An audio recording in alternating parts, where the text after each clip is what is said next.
In this video we're going to talk about clamping problems. A lot of customers call us because their bar doesn't clamp on the fork properly. There's potentially three reasons for that. The first one is that the slit in the handlebar that's cut in the bottom of the handlebar may not be long enough for the clamp that you're using. A lot of bars come with slits that are stock 1.5 inches tall, just like this one.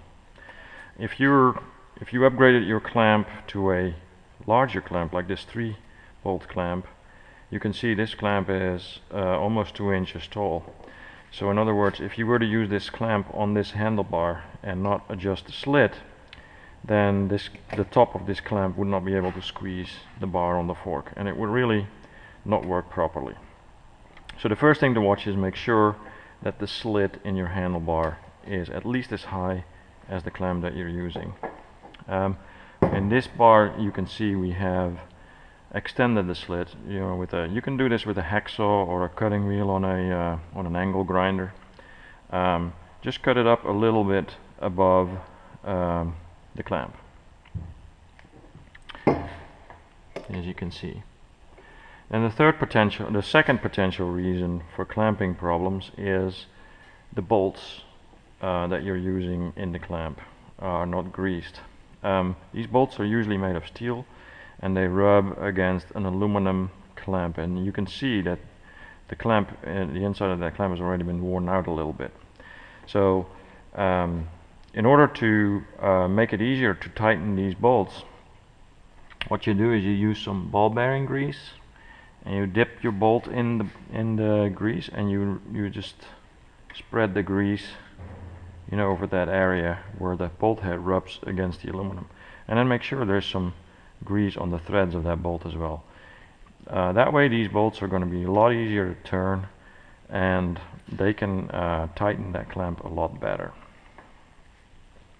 And then the third thing to watch for is that the part of the fork that sticks above your headset is at least 1.5 inches tall. Preferably it's as tall as your clamp, because if it is, then this clamp will squeeze the bar all over that top of the fork, and there will be a lot of spots on the fork for the bar to clamp onto. So in this case, with this fork, there's plenty of room, it's tall enough, and there is no problem with that.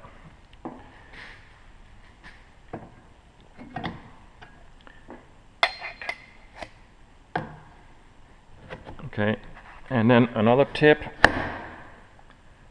for you: when you tighten the clamp, you've greased all the bolts and you're about to tighten your bolts, make sure you switch between the bolts as you go. Use a good quality Allen wrench, and just don't tighten one bolt all the way and then do the others. Just as they start getting more difficult to turn, switch between them until all of them are as tight as you can. And with that, a slit that's tall enough, bolts that are greased, and the fork being tall enough, you should have no problems clamping your bar on your fork. Thank you for your attention.